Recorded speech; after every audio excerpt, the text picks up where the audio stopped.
Pasal ke-7. Kunjungan orang-orang Majusi kepada Yesus dan pulangnya ke tanah air mereka sesuai dengan pemberitaan Yesus kepada mereka di dalam mimpi. Dan kembalilah orang-orang Majusi itu dari Yerusalem. Maka tiba-tiba bintang yang tampak bagi mereka di sebelah timur itu tetap berjalan mendahului mereka di depan. Ketika melihat bintang itu, maka mereka sangat gembira. Dan tatkala sampai di Betlehem di luar desa, di luar kota, mereka melihat bintang itu berhenti di atas persinggahan di mana Yesus dilahirkan. Maka pergilah orang yang Majusi itu ke sana, lalu mereka memasuki rumah, mereka menemukan bayi itu beserta ibunya. Maka mereka membungkuk dan bersujudlah untuk dia. Dan orang-orang Majusi itu telah mempersembahkan bermacam-macam wewangian bersama perak dan emas. Kemudian mereka menceritakan kepada si gadis akan segala sesuatu yang mereka lihat. Dan di saat sedang tidur, mereka dicegah oleh si bayi itu untuk pergi ke baginda Herodes.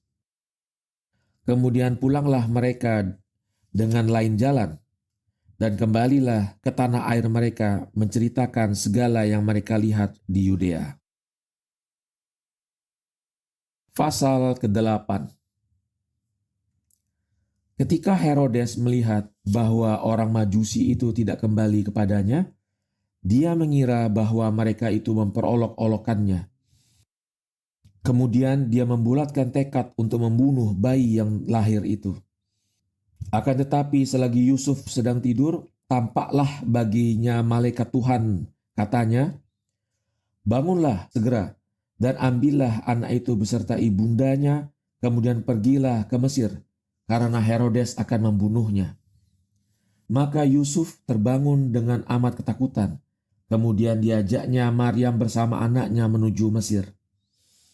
Kemudian mereka berdiam di sana hingga matinya Raja Herodes yang mengira bahwa orang-orang Majusi itu telah memperolok-olokannya. Lalu Herodes mengirim tentaranya untuk membunuh semua bayi yang baru dilahirkan di Betlehem. Dan tibalah barisan-barisan tentara itu, lalu mereka membunuh semua kanak-kanak yang ada di sana, sebagaimana yang dititahkan oleh Herodes. Dikala itu terciptalah apa yang dikatakan oleh Nabi yang berbunyi, "Ratap dan tangis meliputi negeri Roma. Rahil menangisi anak-anaknya dan tiada hiburan baginya karena mereka sudah tidak ada." Pasal ke-9. Yesus mendebat para ulama sekembalinya dari Yudea dan genap umurnya 12 tahun. Setelah Herodes mati, tampaklah malaikat Tuhan dalam impian Yusuf seraya berkata, "Kembalilah engkau ke Yudea, karena mereka yang menginginkan matinya si bayi telah mati." Maka Yusuf membawa si anak dan Maryam. Si anak itu sudah cukup 7 tahun umurnya, dan tibahlah dia ke Yudea di mana ia mendengar bahwa Arkilaus, anak Herodes, menjadi hakim di Yudea. Pergilah dia ke Galilea karena dia takut tinggal di Yudea. Maka pergilah mereka semua untuk bertempat tinggal di Nazaret. Si anak kian membesar dalam nikmat dan hikmat di hadapan Allah dan manusia.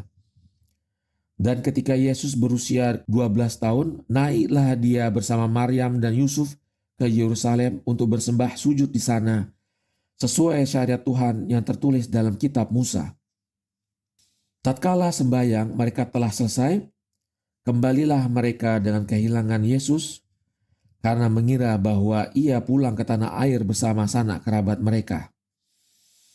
Oleh karena itu, Maryam dengan Yusuf kembali ke Yerusalem mencari Yesus di antara kerabat dan tetangga-tetangganya.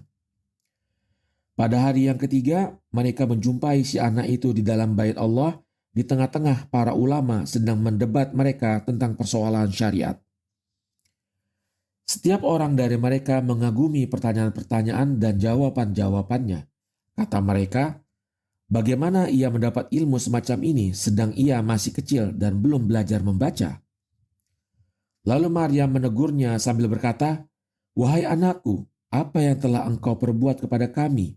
Saya dan ayahmu telah mencarimu 3 hari, dan kami berdua merasa gundah gulana." Yesus menjawab, "Tidaklah ibu mengetahui bahwa berkhidmat kepada Allah harus didahulukan di atas ayah dan ibu?" Kemudian turunlah Yesus beserta ibundanya dan Yusuf ke Nazaret. Dia amat berbakti kepada keduanya dengan penuh kerendahan diri dan hormat. Pasal ke-10. Yesus ketika berumur 30 tahun menerima kitab Injil dari malaikat Jibril di atas bukit Zaitun. Ketika Yesus berumur 30 tahun, sebagaimana diberitakan oleh dia sendiri, naiklah ke bukit Zaitun beserta ibundanya untuk memetik buah zaitun. Dan di waktu ia sembahyang di siang hari dan sampai pada kalimat-kalimat seperti berikut, "Ya Tuhan, dengan rahmat-Mu." Tiba-tiba suatu cahaya yang bersinar meliputi dia dengan sekelompok malaikat yang tak terhitung banyaknya, sama mengucapkan, "Dipermuliakanlah Allah." Maka dipersembahkanlah kepadanya oleh malaikat sebuah kitab laksana kaca yang berkilauan.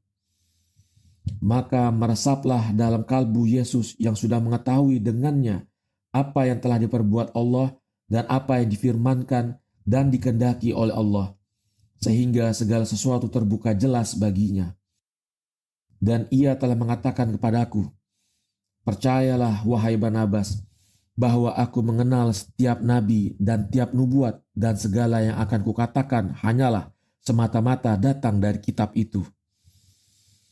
Dan ketika sudah jelas bagi Yesus apa yang telah dilihatnya itu, setelah ia mengetahui bahwa dia adalah seorang nabi yang diutus kepada keluarga Israel, maka dijelaskannya kepada Maryam ibundanya. Katanya bahwa hal itu akan mengakibatkan penindasan yang besar, demi kemuliaan Allah, bahwa ia setelah itu tidak dapat lagi tinggal bersama dia untuk melayaninya. Ketika Maryam mendengar itu, maka ia menjawab, "Wahai anakku, sesungguhnya aku telah diberitakan tentang semua itu sebelum engkau lahir. Maka hendaknya dimuliakan nama Allah yang Maha Kudus itu." Dan sejak hari itu pergilah Yesus meninggalkan ibundanya untuk mengerjakan tugas kenabiannya.